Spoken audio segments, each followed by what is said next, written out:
जब गणेश जी ने तोड़ा कुबेर का घमंड। धन के देवता कुबेर तीनों लोकों में सबसे अमीर थे। एक दिन उनके मन में विचार आया कि उनके पास इतनी संपत्ति है, लेकिन देवलोक में कम ही लोगों को इसकी जानकारी है। इसलिए उन्होंने अपने धन का प्रदर्शन करने के विचार से एक भव्य भोज का आयोजन करने की बात सोची। इस भोज में तीनों लोकों के सभी देवी देवताओं को आमंत्रित किया गया। भगवान शिव कुबेर के इष्ट देवता थे, इसलिए भगवान शिव का आशीर्वाद लेने कुबेर कैलाश गए और भगवान शिव से कहा, प्रभु, आज मैं सभी लोकों में सबसे ज़्यादा धनवान हूँ। यह सब आपकी कृपा से ही संभव हो पाया है। अपने निवास पर एक बड़े भोज का आयोजन करने जा रहा हूँ। कृपया आप परिवार सहित भोज में पधार कर मुझे अपनी कृपा से अनुग्रहित करें। भगवान शिव को कुबेर में मौजूद अहंकार दिख गया, इसलिए भगवान शिव बोले, वत्स, मैं कहीं बाहर नहीं जाता।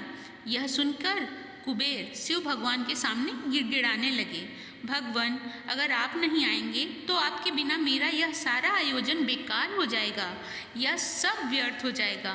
तब शिव जी ने कहा, एक उपाय है, मैं अपने छोटे बेटे गणेश को तुम्हारे भोज में जाने को कह दूंगा। कुबेर संतुष्ट होकर लौट आए। नियत समय पर कुबेर ने अपने निवास में भव्य भोज का आयोजन किया। सभी लोगों के देवता असुर पहुंच चुके थे। अंत में भगवान गणेश भी आए और आते ही कुबेर से कहा, मुझको बहुत तेज भूख लगी हुई है, मेरे लिए जल्दी से भोजन लाया जाए। कुबेर स्वयं उन्हें भोजन कराने के लिए भोजन से सजे कमरे में ले गए। सोने और चांदी की थाली में भोजन परोसा गया। कुछ देर बाद ही सारा भोजन खत्म हो गया। गणेश जी के लिए दोबारा खाना परोसा गया। गणेश जी उसे भी खा गए।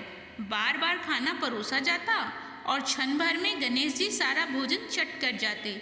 थोड़ी ही देर में हजारों देवी देवता और असुरों के लिए बना भोजन खत्म हो गया, लेकिन भगवान गणेश का पेट नहीं भरा।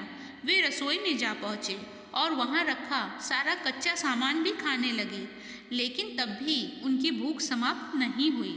जब सभी खाद्य वस्तुएं खत्म हो गई तो भगवान गणेश ने कुबेर से कहा, जब तुम्हारे इस भोज में मुझे खिलाने के लिए कुछ था ही नहीं तो तुमने मुझे अपने भोज में न्योता क्यों दिया?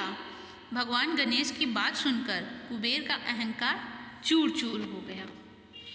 मित्रों, इसी प्रकार की पौराणिक कथाएं सुनते रहने के लिए हमारे चैनल को सब्सक्राइब करें और इस वीडियो को लाइक करना ना भूलें। गणपति बप्पा मोरया।